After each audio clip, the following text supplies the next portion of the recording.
Assalamualaikum warahmatullahi wabarakatuh. Alhamdulillahilladzi ja'alal insana fi ahsani taqwim wa ja'ala lanal arda was samawati wa ma bainahuma dalilan ala wujudihi daim wa anzala lana dinal islami hidayatan ila siratil mustaqim.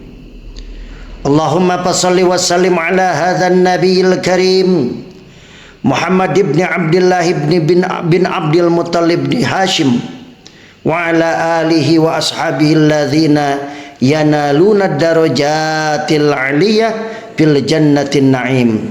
Amma ba'du. Bismillahirrahmanirrahim. Rabbi shrah li sadri wa yassir li amri wahlul 'uqdatam min lisani yafqahu qawli. Saudara-saudara, marilah kita bersyukur kepada Allah Subhanahu wa taala di awal pengajian ini. Tidak lupa salawat dan salam kita haturkan kepada baginda Nabi besar Muhammad sallallahu alaihi wasallam, dan kita memohon agar kita mendapatkan syafaatul udma fi yaumil qiyamah. Saudara-saudara kaum muslimin wal muslimat rahimakumullah. Kali ini kita akan membahas tentang kisah Nabi Ibrahim alaihissalam. Nabi Ibrahim alaihissalam adalah kekasih Allah Subhanahu wa taala. Beliau adalah bapak para nabi dan orang-orang yang bertauhid kepada Allah. Beliau selalu berpegang teguh kepada kebenaran dan tak pernah meninggalkannya.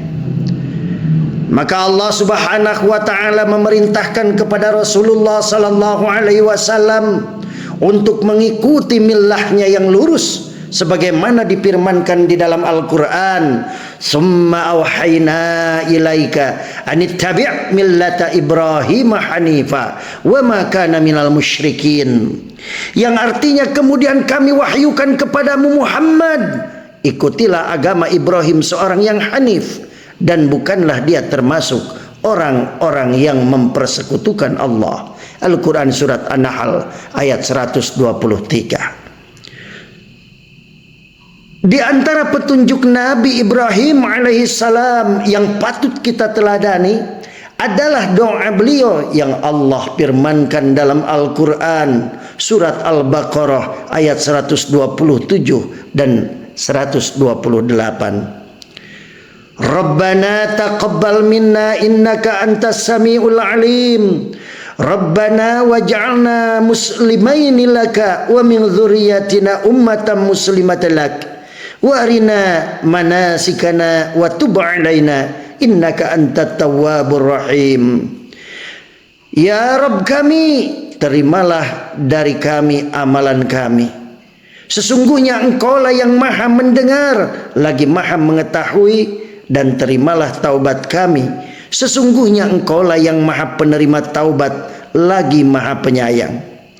Saudara-saudara kaum muslimin wal muslimat rahimakumullah.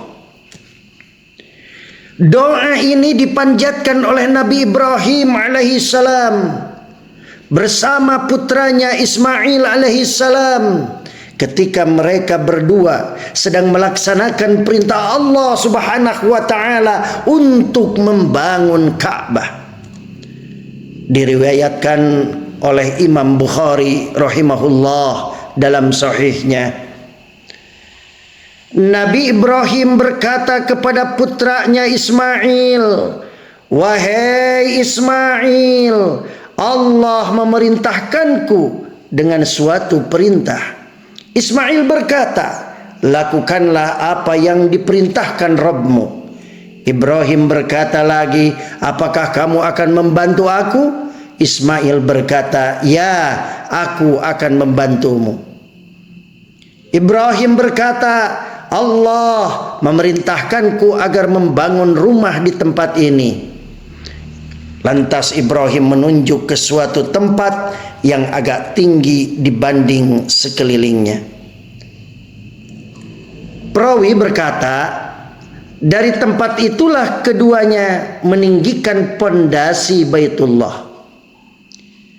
Ismail alaihissalam bekerja mengangkut batu-batu, sedangkan Ibrahim alaihissalam yang menyusunnya, sehingga bangunan tersebut menjadi tinggi.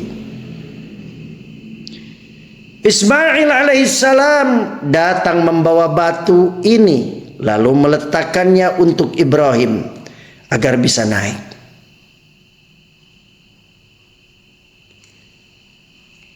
Lantas Ibrahim naik di atasnya, sementara Ismail memberikan batu-batu tersebut. Keduanya bekerja sambil mengucapkan doa, Rabbana taqabbal minna innaka antas sami'ul alim. Rabb kami, ya Rabb kami, terimalah amal dari kami. Sesungguhnya Engkau Maha mendengar dan Maha mengetahui. Al-Quran Surat Al-Baqarah ayat 127. Saudara-saudara, keduanya terus membangun hingga mengelilingi Baitullah dan keduanya terus membaca doa. Begitu khawatirnya Nabi Ibrahim alaihissalam dengan kedudukannya yang mulia sebagai kekasih Ar-Rahman bila amalnya ditolak. Beliau berharap kepada Rabbnya, kepada Allah, supaya menerima amalannya.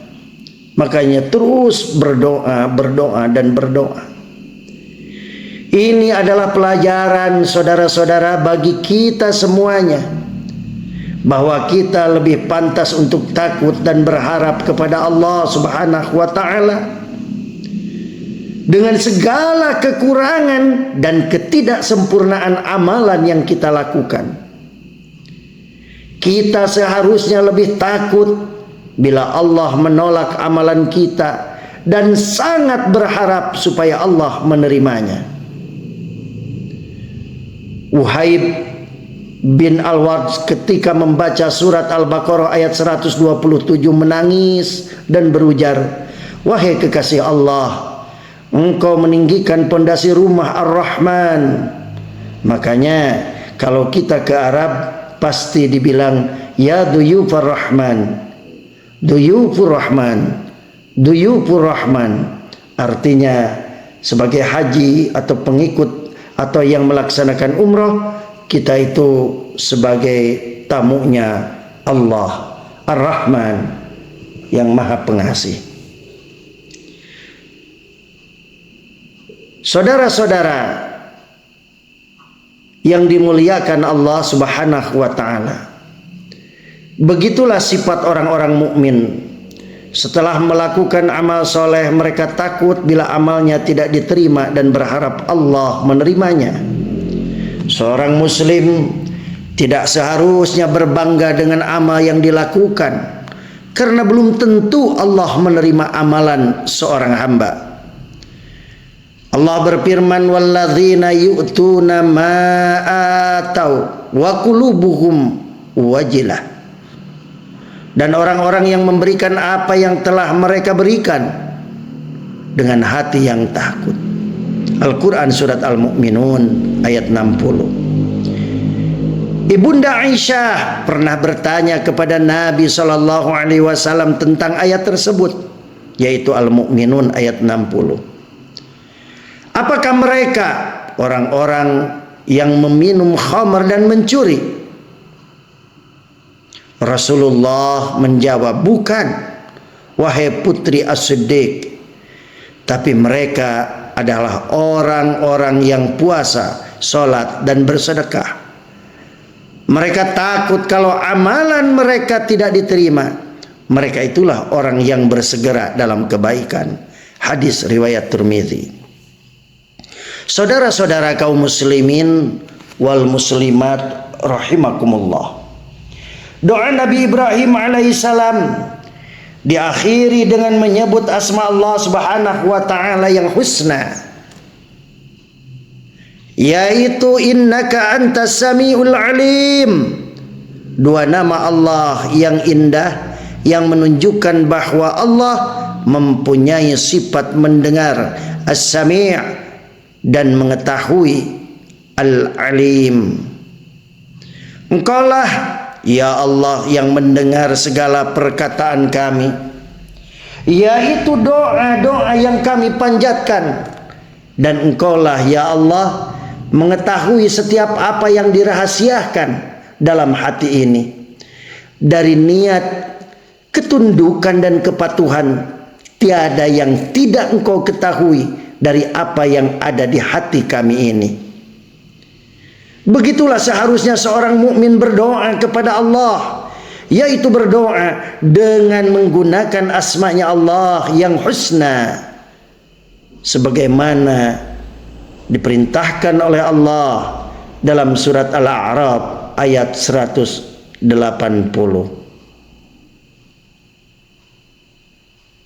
Saudara-saudara kaum muslimin wal muslimat rahimakumullah, semulia apapun manusia, pasti ada kekurangan dan kesalahan yang pernah dilakukan. Betul atau tidak?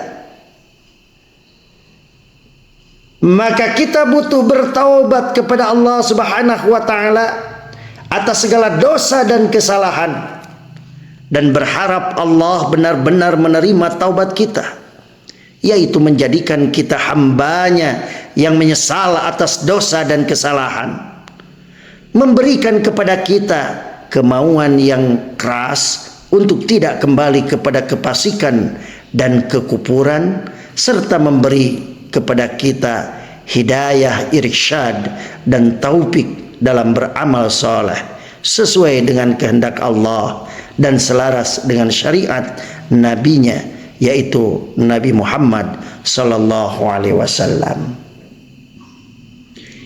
Innaka antat tawwabur rahim, yang maha penerima taubat lagi maha penyayang kepada hambanya yang mukmin.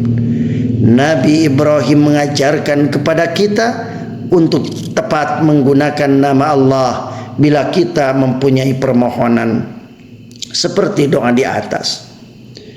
Memohon taubat dengan menyebut nama Allah At-Tawwab dan ditambah dengan Ar-Rahim, maha penyayang khusus bagi hambanya yang mukmin, memberikan kasih sayangnya di dunia dengan beramal soleh, dan di akhirat masuk ke dalam surganya Allah Subhanahu wa ta'ala.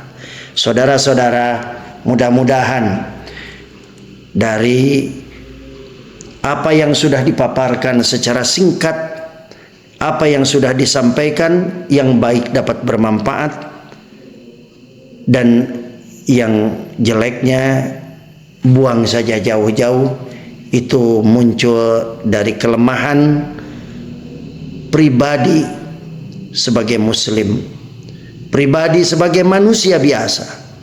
Mudah-mudahan Allah memaafkannya, dan wal afu minkum. Akhirul kalam, wabillahi taufiq wal hidayah. Wassalamualaikum warahmatullahi wabarakatuh.